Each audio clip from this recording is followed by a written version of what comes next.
Hello, my dear Capricorn.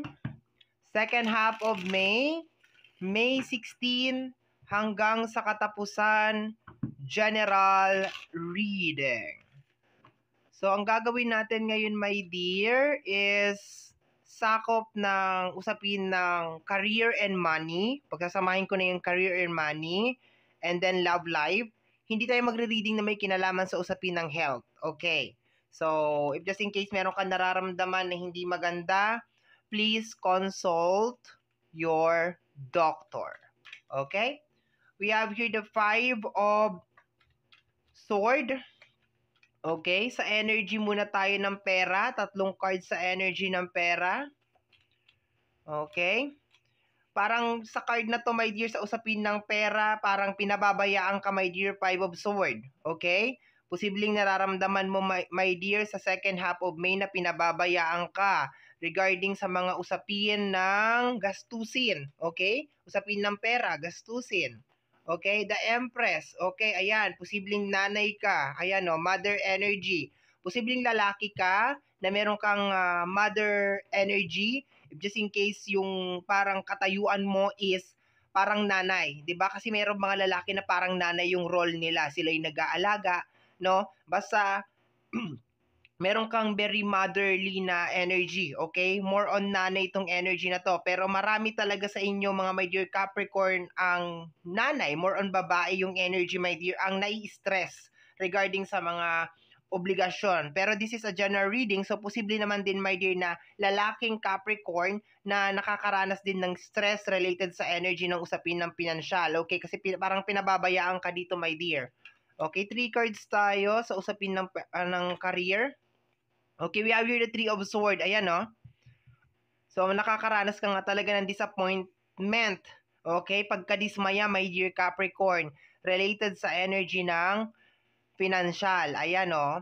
Dito kasi sa 5 of sword, ayan, no? Nakukuha ko rin dito parang meron ka ditong gustong sabihin. Hindi mo ma-express, my dear, yung mga gusto mong sabihin, no? Medyo marami kang gusto ditong ilabas galing sa iyong puso sa 3 of sword, pero hindi mo siya mailabas-labas, my dear. Basta ang pinaka-overall energy, my dear, mag-isa ka, my dear, na tinataguyod mo yung usapin ng pinansyal, mga obligasyon, okay? And then, parang hindi ka nakakakuha ng tulong galing sa mga tao sa paligid mo. Okay? Merang hindi maganda to, my dear, sa usapin, my dear, ng pinansyal. Okay? Kasi meron kang 3 of sword.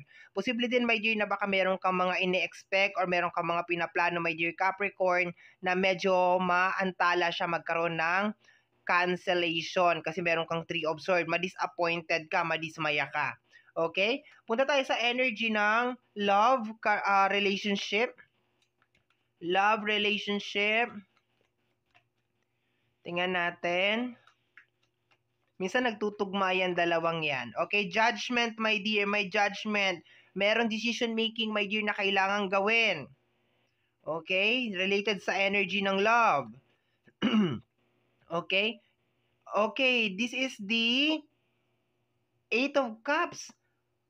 Kailangan mong tumalikod. Okay, parang connected yung dalawang energy, my dear, no?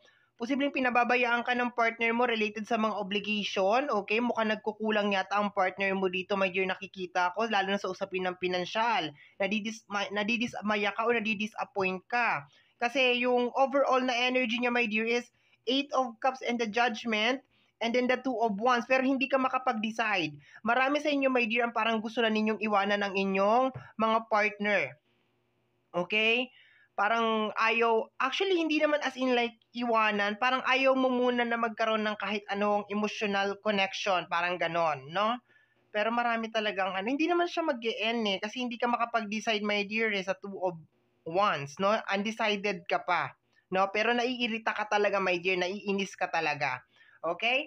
So, mag-additional cards tayo, my dear Capricorn. Medyo tagilid, my dear Capricorn, ang iyong kaperahan na. Medyo hindi siya maganda. Meron ka rin mga ine-expect na may kinalaman sa pera na medyo hindi siya darating, my dear, second half of May. Okay, medyo iritado yung energy mo sa usapin ng pinansyal. Posibleng ang tinutukoy mo dito ay iyong partner kasi sa energy ng love dito sa area na to, parang sinasabi dito na gustong-gusto mo na siyang iwanan, gustong-gusto mo na siyang layuan, pero hindi mo siya malayo-layuan. Hindi mo siya maiwan-iwanan. Yun ang nakukuha ko, my dear.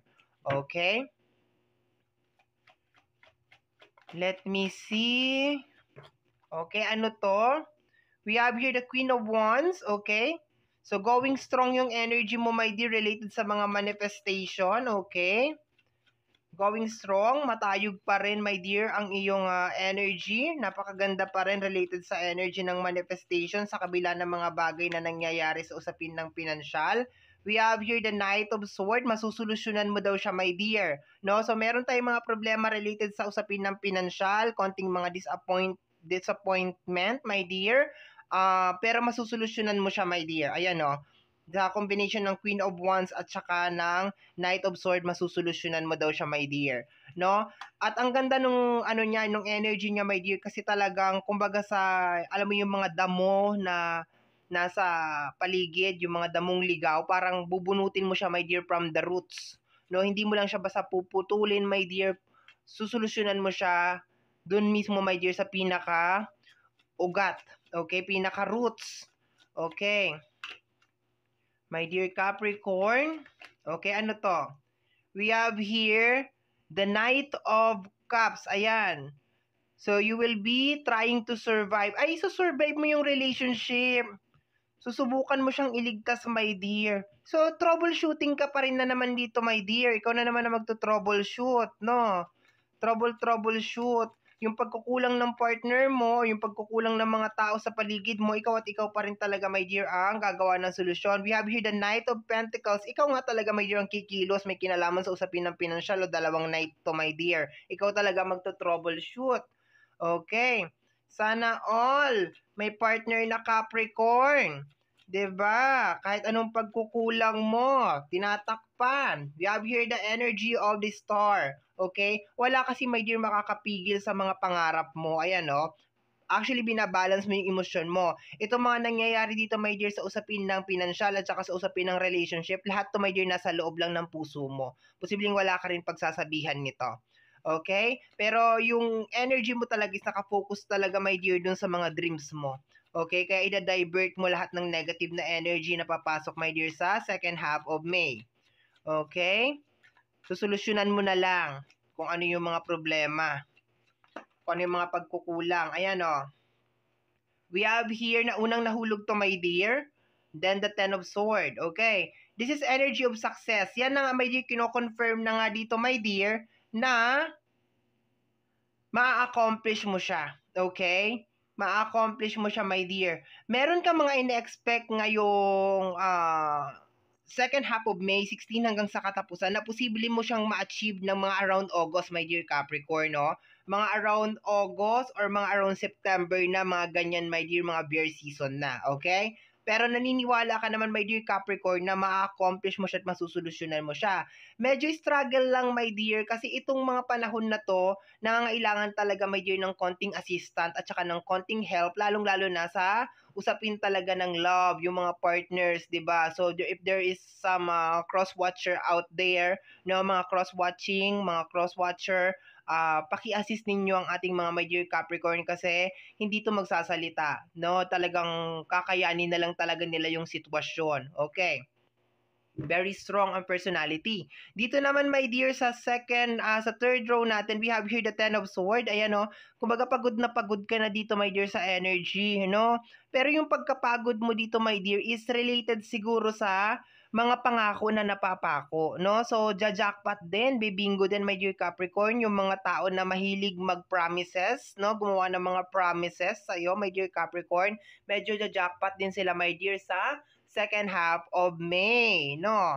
Medyo, ayan, mapapansin mo na, my dear, na parang, teka, nangangako lang siguro to para makuha lang siguro yung aking puso. Okay? So, kinumpleto mo lahat ng knight, my dear. We have here the Knight of Swords, the Knight of Cups, the Knight of Pentacles, and the Knight of Cups. Okay? Ayan, no? Ay, the Knight, dalawa yung Knight natin? Ay, the King of Cups. Sorry pala. Okay? So, sorry, my dear. No? kinumpleto mo, 3 pala yung knights mo dito and the King of Cups. Sorry, no, medyo naduling na tayo dito sa part na ito, no? Dito naman, my dear, nakikita mo, sabi ko nga sa iyo, yung knight natin is related sa energy ng paghahunt ng pera. So, ayan, no, sinusuong mo, my dear, sa energy ng Knight of Cups, yung mga emosyon, kasi this is more on water. Yan ang trabaho ni Knight of Cups, ay ni King of Cups, no? Yung parang umupo lang doon, maging kalmado sa abot na makakaya, hanggang sa ma-overcome talaga yung mga nangyayari. 5 of Swords, my dear. May gigil na nangyayari, my dear, sa puso mo. Okay? May gigil na nangyayari sa puso, my dear. Very highlighted to kasi eto na naman siya ulit, oh. No? Talagang super, super jackpot. So, kung sino yung mga tao na magdudulot ng sama ng loob sa'yo, my dear, ngayong second half of May, siguradong matagal-tagal, my dear, bago mo mapapatawad tong mga tao na to. Kasi ano na sila parang binggong-bingo na talaga sila sa'yo, my dear. Yun na nakukuha ko dito. Pero so far, kino-congratulate kita, my dear, for being so strong sa usapin man yan ng usapin ng pinansyal at saka sa usapin ng relationship. Kasi actually, parang you're dealing with a very toxic na relationship dito, my dear, itong nakukuha ko. Pero hindi ko alam bakit hindi mo talaga siya maiwan-iwanan, yun na nakukuha ko dito. Kahit sobrang dami nga ng pagkukulang, maski pinababayaan ka na niya, maski ikaw na lang talagang gumagawa ng lahat, talagang hindi mo talaga siya maiwan-iwanan. Okay? So, my dear Capricorn, yan ang reading mo para sa yung second half of May. Somehow, my dear, kung nagustuhan mo to, especially kung napadaan ka lang, don't forget to subscribe. Pag-click lamang po notification bell para ma-update ka sa aking mga upload, and free to like, free to share, free to comment sa lahat ng ating mga videos. Once again, my name is RJ, also known as Apo J. Maraming salamat po, and until next time, bye-bye! Thank you, my dear. Maraming salamat po.